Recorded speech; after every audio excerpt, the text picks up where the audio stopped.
kind of is unbelievable. It's very disturbing. Daniel Boyer is a 6th grader at Harns Marsh Middle School. He knew something was happening when he saw investigators swarming the school halls this morning. When I was in second period in research in the library, there were deputies everywhere in the library checking and taking down the books and stuff and searching through the storage rooms. And then deputies went to the homes of 13-year-old Connor Pruett and 14-year-old Phillip Byrd. Evidence collected shows ammo boxes, shotgun shells, a poster of bullets, guns, and knives. Some of the same pictures taken into evidence were posted on Phillip Byrd's personal Instagram account. They were planning this. They might have been planning this all summer and just waiting for school to open. My kid could have been a child that got hurt. Any kid. Deputies were able to put a stop to a potential tragedy by putting the teens in handcuffs. I think everyone should be held responsible for their actions. Investigators say Pruett and Byrd did their research. Detectives learned the students took an interest in the Columbine high school shooting. They were extensively studying to learn more about the incident and the shooters. Deputies say they even mapped out the school, circling each security camera on campus. I'm at a loss for words. That these kids could actually be home and their parents not know what they're doing. They are both charged with conspiring to commit a mass shooting. I'm a nurse. I deal with stuff all the time, and now I have to worry about my kid going to school. In Lee County, Megan Myers, NBC2. Okay, so y'all just heard that clip right there. And I think what sticks out to me the most, besides the blatantly obvious, is that these two, as young as they are, was inspired to do this or attempt to do this by the Columbine shooting. Keep in mind, one is 13, one is 14. Neither of them were born when Columbine happened.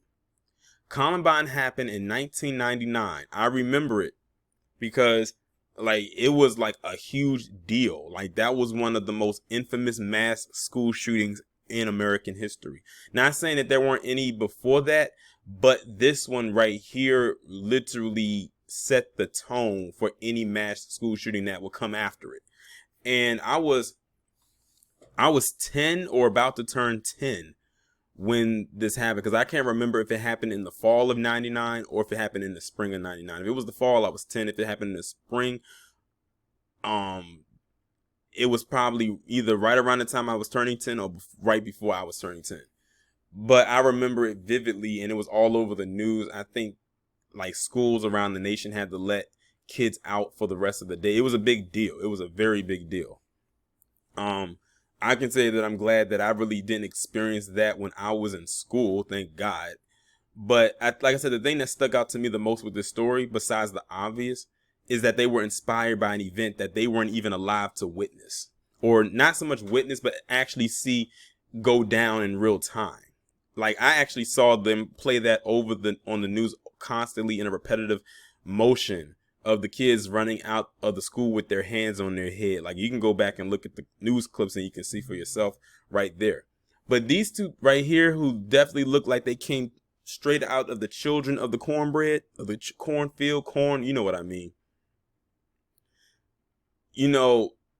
One thing that I'm glad they did was put their mugshots out there too, because they love to coddle and protect white kids, but they said, we ain't coddling and protecting you. So these are their mugshots right here. 13 and 14 years of age, planning and plotting to do a mass shooting. I guess they were trying to make history as being the youngest, because I've never heard of a mass shooting going down in a middle school by people who were in middle school. Now, I've heard of stories where you probably have someone who might come up into a middle school and shoot it up, but not middle school age kids doing that. And you got to think of their mindset that they have at this young of an age to want to put this into motion, and their inspiration. I've always told people, a lot of white people find inspiration from people doing some of the most heinous crimes. Columbine will forever be one of those incidents that will be ingrained in the people's minds, especially if they were students or who went there at the time, or faculty who worked there at the time. Because I think they do probably like an anniversary type of thing every single year. And every time I keep thinking of a school shooting or an attempted school shooting, I always think of Columbine. And a lot of times, some of them say they find inspiration from that. You heard what they said on the news. They said they were mapping out the school to know where to go. They were looking around to find out where the cameras were at. The mother said, I wouldn't be surprised if they were planning this all summer. And I said, that's a good point. Because over the summer, there was nobody there. And you got to think, school just started back up last week or 2 weeks ago? Well, I don't know how the Florida school system works. I don't know if they go back after Labor Day or before. But either way, they've only been in school for less than a month. And already, they were ready to pop off. And it's crazy because I said last year, the mass school shooters, they on standby right now because they can't shoot shit up because the kids ain't in school. And I told you, watch, when school gets back in, you're going to have one or a couple that's going to try something. And sure enough, here we are. And how ironic, it's in Florida. Not saying it couldn't happen anywhere else, but it's in Florida. But I want to know from y'all, anybody, especially if I have any Florida followers, did y'all hear about the story? You don't have to necessarily have lived in the county that this happened in, but just tell me, did you hear about this? They said this happened in Lehigh Acres, Florida. Never heard of it.